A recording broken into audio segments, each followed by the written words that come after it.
Good morning, algebra. How's it going? It is Tuesday, April something, and I have a YouTube lesson prepared, which we're going to start now, and it's a little bit different.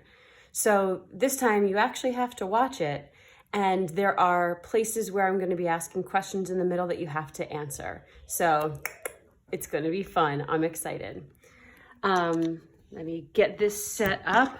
I tried to take everybody's comments and do this face up so that it wasn't sideways. So it makes it so you can't totally see the picture, but I'll be moving the camera as I go. So the lesson is not long. We are now moving into what we call factoring polynomials. So what we've been doing is multiplying them and or adding them. And now we're going to be factoring them, which is kind of undoing the work that we did. So we're going to be able to eventually go back and forth, multiply and then factor, and then multiply and then factor, and you can go back and forth. But for today, we're going to take it slowly and first talk about the very first thing that comes when we factor polynomials is something called taking out the GCF. So the first thing is, what the heck is a GCF? So a GCF, oh, anyone raise your hand? I can call on you. Just kidding. That would be fun. So a GCF is called the greatest common factor. And this is something you definitely learned about in 8th grade, and I think we probably even did it a little bit. We probably mentioned the greatest common factor earlier this year, but the greatest common factor means what's the biggest number that all the numbers have in common that goes into all of them. So math's like a new language. So the word factor is a word that means like numbers that go into something else. So factors of 10 are 2 and 5 and 1 and 10. Factors of 4 are 1 and 4 and 2. So factors are numbers that go into something else. Common means factors that all the numbers have in common. And then what's the biggest one? So for example, if we have the numbers 12, 6, and 8, first we're going to just determine what is the greatest common factor. So one thing you could do is you could list out all the factors. I could say, okay, the factors of 12. So what goes into 12? Well, 1 goes into 12. Times 12. I'm going to make a list here. So I'm going to say 1 is the smallest number, 12 is the biggest. And what else? Well, 2 goes into 12. 2 times what? 2 times 6. 3 goes into 12. 3 times 4. And now I know I'm complete. If I start with 1 and I say, okay, 1 times 12, and then I go to 2, 2 times 6, then I go to 3, 3 times 4, and now I've met back up. There's no more numbers in between 3 and 4. That's it. That's the list of all of the factors. Now let's do 6. So what are the factors of 6? Well, 1 times 6. Now let's try 2. 2 goes into 6 3 times. And they've also met. There's no more numbers in between there. So that's it. Those are the factors of 6. The bigger the number, the more annoying. So what goes into 48? Well, we have 1 times 48. 2 goes into 48 24 times. 3 goes into 48 16 times. 4 goes into 48 12 times. Does 5 go in? No. Does 6 go in? Yes. 6 goes in 8 times. And then between 6 and 8, I have 7. Does 7 go into 48? No. So there's the list of all the factors. Obviously, I ran out of room and had to squeeze them in here. So these are all the factors. So there's what the factors are. Now, which ones do they have in common? So if I go back and I want to circle all the ones that they have in common. So they all have 1 in common. They all have 2 in common. They all have 3 in common. They don't all have 4, just the 12 and the 48. They do all have 6. And they don't all have 12. So since this has no more factors left, I don't need to keep asking myself if they have other common factors because I went through the list and now I'm at the biggest. So these are all the common factors. So in pink, we have all the factors.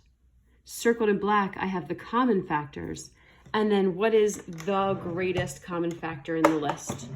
So the greatest common factor is which is the one they all have in common that's the biggest. So here we go. That's 6. Okay, so in the greatest common factor I have in blue, the common factor, or the factors are in pink, and the common factors I circled in black. All right, so not too bad when you're dealing with just numbers. It's probably something you already knew, but now, of course, we're going to have variables. So let's go over to the second example. And you might want to be like actually taking notes on this. I don't know how you learn best. Maybe just watching it is enough. But so let's start with I have 2x squared, 3x squared, and 4x to the 5th. Technically, let's write it this way. 2x squared can be written as, what's the factors of, these are two kind of separate things to think about. Well, what goes into 2? Only 1 and 2. And then I have x squared. 3x to the 3rd, well, what goes into that? Well, just 1 and 3. And then x to the 3rd. 4x to the 5th, I have 1 and 4, and I also have 2 and 2. And then I have x to the 5th. So in terms of my numbers, what's the greatest common factor? Well, that's just 1.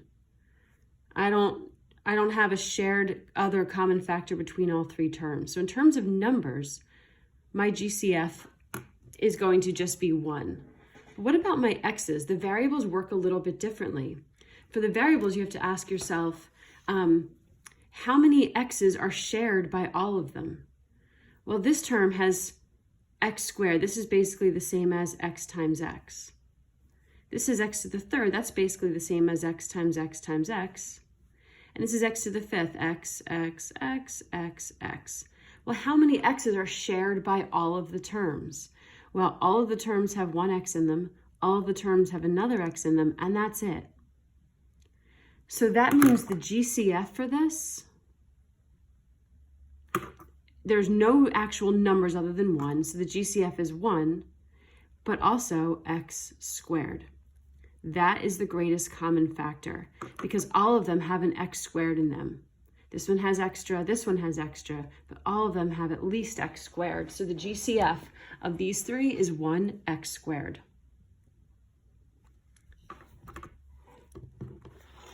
All right, how about this one? This one's going to have numbers and variables that are part of the GCF. So first, let's look at the 5, a squared.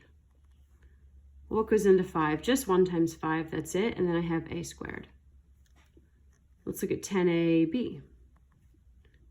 For the 10, I have 1 times 10, and I have 2 times 5. So there's all of my potential factors, and then I have an a and I have a b. Let's look at 15, ab squared. I have a 1 and a 15 and a 3 and a 5. That's it for my factors, my numeric factors. And then I have a b squared. Okay, so first let's look at what's our greatest common factor in terms of numbers. So yes, they all have 1 in common, but they also all have 5 in common. So my GCF is going to definitely be 5 for the number. But then how about the variables? So look at the a's. I have a squared, a, and a. If you want to think about that as all written out, that's fine. This is an a times an a. This is an a times a b. And this is an a times a b times a b. Well, what's my GCF? What do they all have in common? Well, all of them have an a. But that's it for the a's. They don't all have another a in common. They only have one of the a's in common. How about b's? We have 2 b's here, 1 b here, but none up here. So there is no common factor of b. My GCF is just 5a. All right, now we get about as complicated as it gets. Maybe you want to pause it and try it yourself. When something is negative, I don't worry about factoring a negative out. I just worry about the 28. So, well, I'll get to that in a minute, but. So negative 28 would be a 1 times a 28, a 2 times a 14, no 3, a 4 times 7, no 5, no 6. And I have an x and a y. For the 4x squared y squared, I have a 1 times a 4 and a 2 times 2. And then I have 2 x's and 2 y's. 6x to the 3rd, y to the 4th. I have a 1 times a 6 and a 2 times a 3. And I have 3 x's and 4 y's. Okay, what do I have in common? In terms of the numbers, I have the 1's in common. Great. I have 2's in common. Not 4's. That's it. So 2 is the biggest number I have in common. So the GCF is going to be 2. And then how many x's do I have? So I have 2 of them here, 2 of them here, and 3 of them here. So fine, I have shared, shared, and that's it. So I have x squared. In terms of y's, I have 1 of them, 2 of them, 4 of them. The only thing shared is 1. So there's my GCF. Beautiful.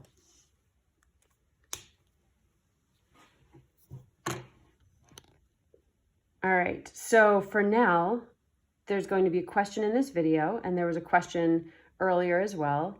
I'm going to pause there. There's going to be a worksheet of finding the GCF, and then tomorrow we'll move on to part 2.